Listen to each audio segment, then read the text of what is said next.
Ocupação de leitos de UTI para tratamento da Covid em Vitória da Conquista continua em 90%. O ESB Campus de Conquista adaptou seu funcionamento para continuar oferecendo atendimento de saúde à comunidade. Consumo de carne no Brasil cai ao menor nível em 25 anos. E ainda, a estreia da série O Brasil no Mapa da Fome.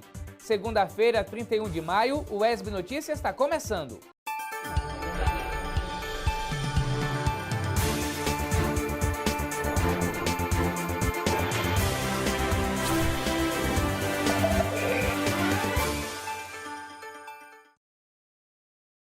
Olá, tudo bem? Seja bem-vindo. Movimentos sociais, ativistas e trabalhadores de mais de 200 cidades do Brasil protestaram contra o governo do presidente Jair Bolsonaro no sábado, 29 de maio.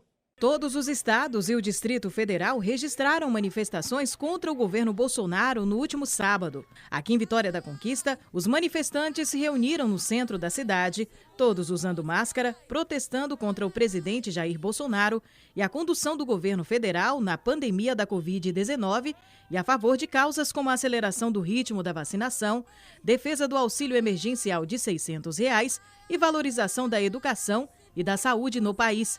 Os alunos da Universidade Federal da Bahia, Campus Anísio Teixeira, em Vitória da Conquista, também protestaram. Com faixas e cartazes, os alunos defenderam a educação pública. Em São Paulo, o protesto aconteceu na Avenida Paulista. Os manifestantes fecharam as duas faixas da avenida. Os cartazes pediam mais vacinas contra a Covid-19, o impeachment do presidente Jair Bolsonaro e mais investimentos por parte do governo federal na área da educação e saúde. A pandemia da Covid-19 provocou mudanças na mesa dos brasileiros. O consumo de carne bovina foi cortado para o menor nível em 25 anos. Agora, cada brasileiro consome 26,4 quilos dessa proteína ao ano, uma queda de quase 14% em relação a 2019. Carnes são grandes fontes de vitaminas e minerais, como o ferro, essenciais para o bom funcionamento do nosso corpo. São vitaminas muito importantes, tanto as vitaminas do complexo B como o ferro, né? O ferro, por exemplo, pode vir ter anemia ferropriva, pode vir a ter deficiência na ferritina. Então, são componentes muito importantes, até mesmo para levar outros nutrientes para o nosso organismo. Mas a pandemia provocou mudanças na mesa do brasileiro. Segundo a Companhia Nacional de Abastecimento, houve um corte no consumo de carne bovina de 14% em relação a 2019. O motivo principal, o preço alto. É economizar mesmo para a gente poder comprar um pedacinho, porque tá difícil, muito difícil, carne tá cara. Até mesmo cortes de segunda, que são mais baratos, estão pesando no bolso. Tá muito caro, realmente. Comprei a carne aqui para feijão, tá muito caro. De acordo com o IBGE, o preço das carnes subiu 35% no país nos últimos 12 meses até abril. Segundo este economista, o aumento tem uma explicação: a crescente exportação da carne bovina para a China. E no final do ano passado, início desse ano, o dólar chegou a quase R$7, né? Então, para o produtor, é muito vantajoso que ele exporte essa carne, ele venda essa carne para a China, né? Porque ele vai receber muito mais reais do que se ele vender aqui no mercado interno. E com o preço da carne bovina lá no alto, o consumidor tem procurado outras opções de proteína para continuar se alimentando, como frango e porco.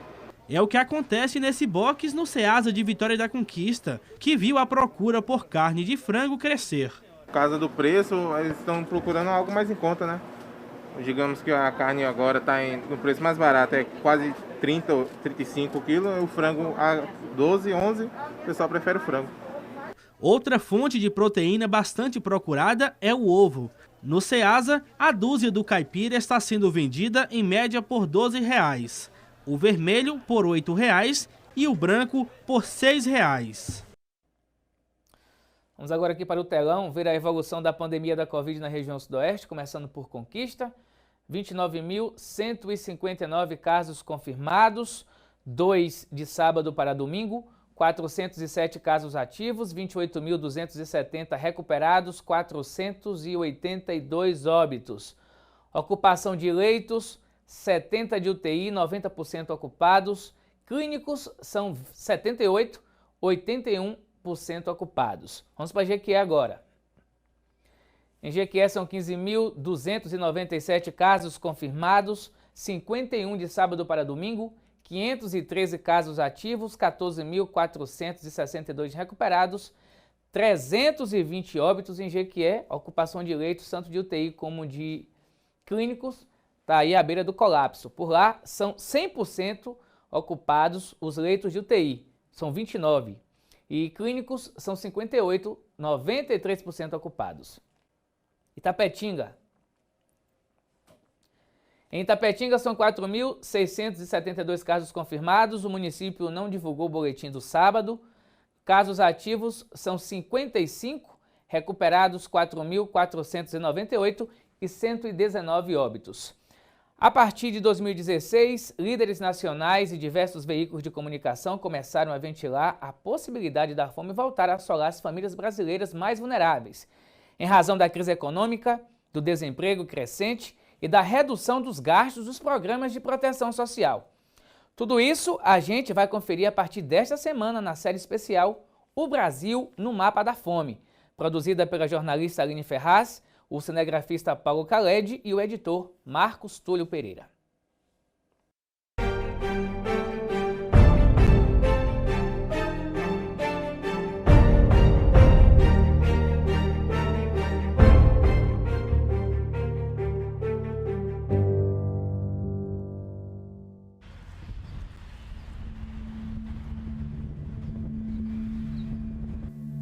O maior avanço socioeconômico no Brasil nas últimas décadas foi a retirada de quase 40 milhões de pessoas da pobreza extrema, em razão, sobretudo, de diversos programas de proteção social.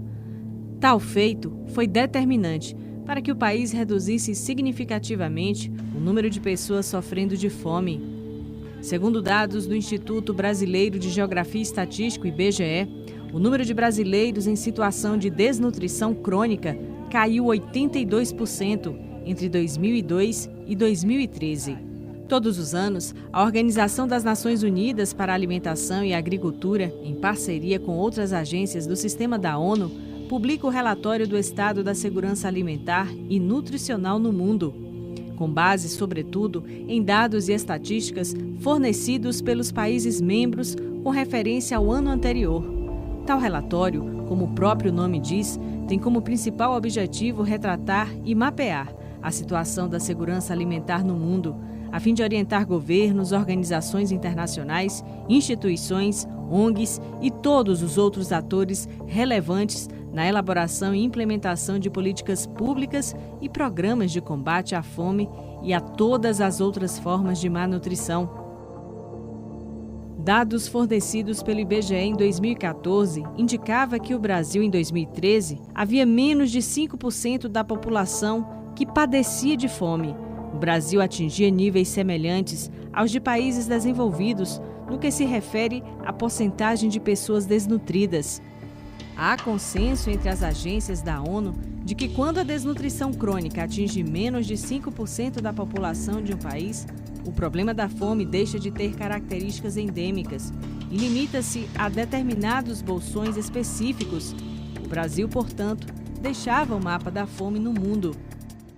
Em 2016, líderes nacionais e diversos veículos de comunicação começaram a ventilar a possibilidade da fome voltar a assolar centenas de famílias brasileiras mais vulneráveis, em decorrência da crise econômica, do aumento do desemprego e também da redução dos gastos de programas de proteção social. Tal contexto poderá resultar, de fato, no retorno do Brasil ao mapa da fome? É preciso ser claro, uma situação como essa exige uma ação de emergência. Essa ação de emergência se chama transferir renda para essas pessoas poderem comprar comida. E não é só comprar comida.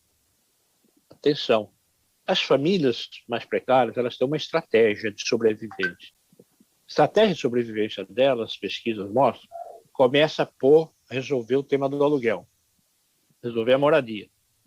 Depois ela vai tratar de dívidas, pagar ou não. Depois ela vai lidar com o transporte, para ir trabalhar. E por último ela vai equacionar a alimentação. que podem não chegar até lá. Por isso passa fome. Dados recentes divulgados pelo PNAD Contínua, do IBGE, entretanto, sinalizam um aumento da extrema pobreza no país em cerca de 11%, de 2016 para 2017, de 13,3 para 14,8 milhões de pessoas. Tal incremento da pobreza extrema poderá, sim, refletir no aumento do número de pessoas que passam fome no país. As pessoas bilionárias, ricas, que tiveram perdas durante a pandemia, elas conseguiram recuperar ou até aumentar em até 9 meses e 12 meses. As pessoas que são muito mais pobres, elas têm a estimativa de todos os dados que estamos tentando cruzar, de 14 anos para recuperação. Então, a gente vai viver nos próximos anos um profundo aprofundamento, um aprofundamento das desigualdades sociais no planeta como um todo e no Brasil, que já apresentava dados bastante problemáticos. O que está em jogo não é se o Brasil voltou ou não ao chamado mapa da fome, mas como agir diante dessa situação com mais de 14 milhões de desempregados e com a redução de investimentos em políticas públicas. Basta a gente olhar para os sinaleiros das cidades, o número de pessoas que tem pedido, tem pedinte. Basta olhar para as portas dos supermercados, as famílias que estão ali pedindo para que, por favor, se compre um pacote de arroz, de macarrão, uma lata de óleo, porque elas necessitam comer. Ou até para os portões das casas, onde de porta em porta as pessoas se humilham pedindo comida, gritam embaixo dos prédios. Porque é isso, é humilhante. É humilhante para um pai, para uma mãe de família, não poder, com o próprio trabalho, levar para casa comida para os seus filhos. Mas essa é a realidade de milhares, milhões de pessoas no Brasil hoje. E eu acho que é a sensibilidade que nós temos que ter maior para que a gente ajude essas pessoas a sair da crise. Sei que tem muitas campanhas de ajuda, mas o que nós precisamos é a presença do Estado brasileiro para esse resgate. A fome vem sendo um dos mais terríveis e catastróficos desastres em nossa época, tendo impactos diferentes em escala nacional, regional ou mundial, mas de alguma forma afetando pessoas ao redor do planeta.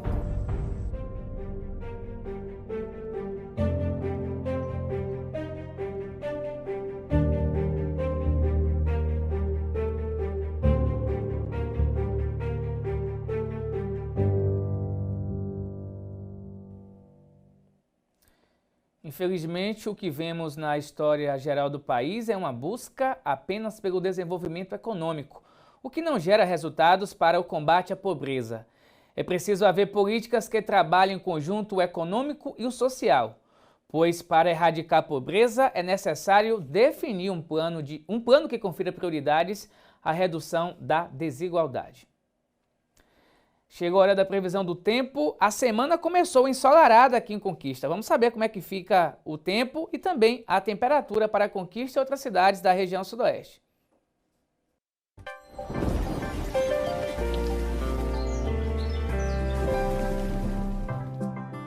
Dia ensolarado em Vitória da Conquista nesta segunda-feira. À noite o tempo ficará mais fresco. A mínima prevista é de 14 graus e a máxima de 26 graus.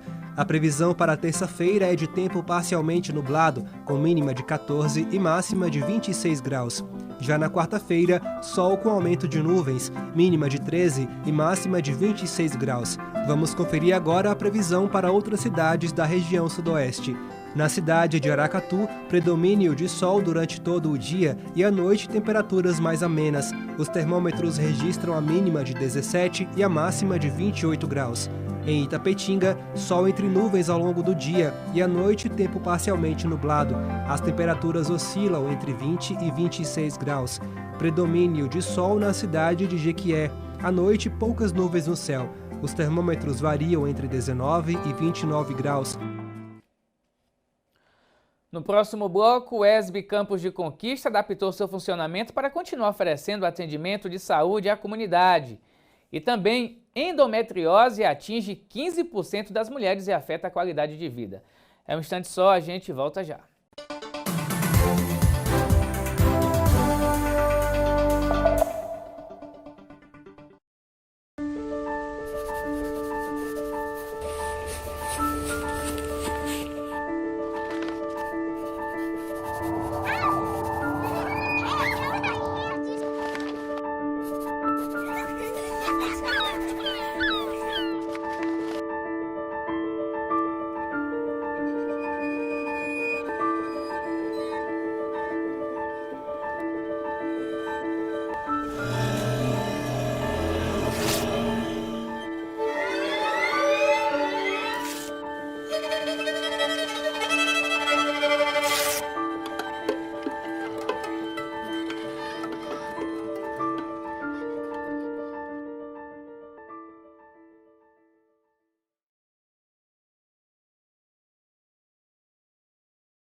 que tal acompanhar a busca científica por novas vacinas contra a Covid-19?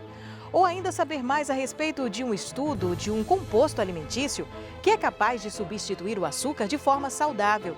Tudo isso e muito mais, você confere no Universiência neste sábado, às 2h30 da tarde. Estou esperando você!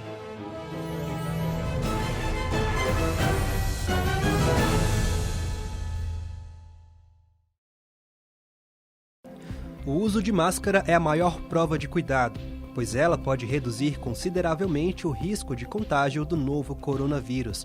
Quando você está em um mesmo ambiente que outra pessoa contaminada pela Covid-19 e nem você e nem ela utilizam a máscara, o risco de contágio é muito alto. Mas quando vocês passam a fazer uso da máscara, o contágio é reduzido consideravelmente, garantindo a sua segurança e a de outras pessoas. Continue fazendo a sua parte. Fique em casa, mas se precisar sair, use máscara e salve vidas. Uma campanha do Sistema WESB de Rádio e Televisão Educativas. Informação, formação e conhecimento.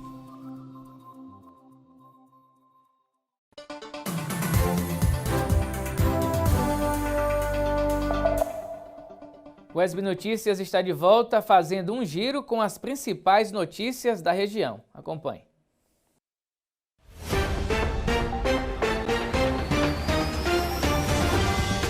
A Secretaria Municipal de Saúde de Vitória da Conquista incluiu na vacinação da primeira dose contra a Covid-19, que prossegue nesta segunda-feira, mais 2 grupos prioritários: pessoas de 40 a 59 anos com doenças cardiovasculares ou com doenças neurológicas crônicas. A vacinação acontece das 9 horas da manhã e segue até as 4 horas da tarde nos drive-thrus do Comando de Policiamento da região Sudoeste e na Universidade Federal da Bahia, e nos pontos fixos já estabelecidos pela Prefeitura.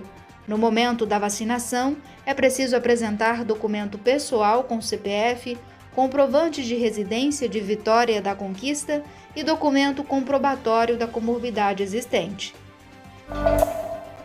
Na manhã de sábado, 738 pessoas foram vacinadas com a primeira dose em Vitória da Conquista e 106 garantiram a segunda para completar o ciclo de imunização. Com os números, o município chega a 22,7% da população vacinada com a primeira dose, totalizando 77.563 pessoas. Os que já completaram o esquema vacinal com a segunda dose totalizam 33.002 pessoas, ou 9,6% dos moradores de Vitória da Conquista, segundo a estimativa de 2020 do IBGE.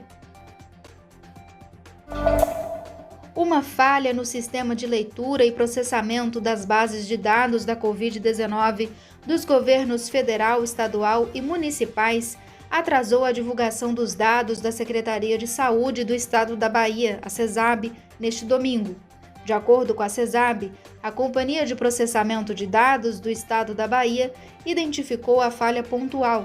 Após a atualização no sistema do Ministério da Saúde na última sexta-feira, ocorreu equivocadamente o acréscimo de 3.094 casos no boletim de sábado, abrangendo 77 municípios. Ainda segundo a Secretaria, técnicos da instituição trabalham para corrigir a falha para garantir que a CESAB continue a apresentar dados confiáveis e precisos no monitoramento dos casos suspeitos e positivos da Covid-19 no estado. A Prefeitura de Jequié, através da Secretaria de Saúde, segue nesta terça-feira com mais uma etapa de testagem rápida para o diagnóstico da Covid-19 nas unidades de saúde do município. Além dos testes, as equipes vão realizar também um trabalho preventivo de orientação aos usuários das unidades e distribuir máscaras para a população. Essa iniciativa tem como objetivo a identificação de forma mais ágil das pessoas infectadas pelo vírus para o monitoramento imediato desse paciente, que é orientado a permanecer em isolamento social e, havendo necessidade, o encaminhamento para o tratamento hospitalar. A Receita Federal deposita nesta segunda-feira, dia 31 de maio, o primeiro lote de restituição do Imposto de Renda 2021. Neste lote serão pagos 6 bilhões de reais a um total de 3.446.038 contribuintes. É o maior lote já pago pela Receita Federal, tanto em valor quanto em quantidade de contemplados. E um alerta muito importante: esta segunda é o último dia do prazo para envio do documento à Receita. O contribuinte que não entregar a declaração até às 11h59 da noite desta segunda-feira terá que pagar multa, que varia de R$ 165,74 a até 20% do imposto devido.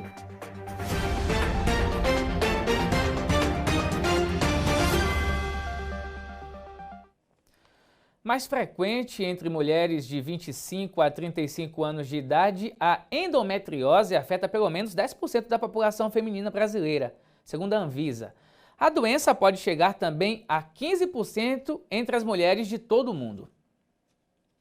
Sabe aquelas dores sentidas pelas mulheres em período pré-menstrual e que muitas das vezes são encaradas como algo normal? Em alguns casos, elas podem indicar a existência de uma doença benigna, porém extremamente desconfortante, a endometriose. Endometriose é uma doença em que existem focos de tecido endometrial, né? O endométrio, na verdade, é a camada mais interna do útero. E quando este tecido está implantado fora do útero, caracteriza a endometriose. Então, esse tecido pode se implantar, o lugar mais frequente, é claro, na pelve, na superfície externa do útero, no ovário, nas trompas, mas também pode se implantar em focos intestinais, em outras áreas do organismo. Cerca de 6 a 8 milhões de mulheres em idade fértil são diagnosticadas com a doença em todo o Brasil. Os sintomas gerados pela enfermidade limitam a qualidade de vida. Além disso, outras implicações são apresentadas devido à condição. Nós estamos falando de uma doença crônica, que o principal sintoma é dor, o principal sintoma é cólica menstrual, dor nas relações sexuais. Então, isto diminui a qualidade de vida. Muitas meninas jovens e muitas mulheres, por exemplo, perdem aula porque estão com dor, deixam de ir ao trabalho, diminui a sua produtividade, deixa até mesmo, eu faço sempre a pergunta, se a sua dor impede que você vá a uma festa, porque ir ao trabalho você vai porque é obrigado, mas às vezes se você tem uma atividade lazer e está com dor e não vai, essa dor é importante. Existem diversos fatores de risco que podem levar ao surgimento da doença. Dentre eles, menstruação muito cedo, não ter tido filhos, ciclos menstruais frequentes, menstruação que duram muitos dias, problemas com ímã perfurado, responsável por bloquear a passagem do sangue da menstruação, anormalidades no útero. Além disso, mulheres com casos de endometriose na família têm mais probabilidade de desenvolver a doença, que requer um tratamento multidisciplinar. O principal objetivo do tratamento é controlar o sintoma, controlar a dor e devolver a qualidade de vida das pessoas, seja na atividade diária, também na vida sexual, restaurar a fertilidade. Então a gente pode usar medicações hormonais que bloqueiam ou que fazem com que esses focos da endometriose atrofiem e tenham menos causador, né? Menos atividade.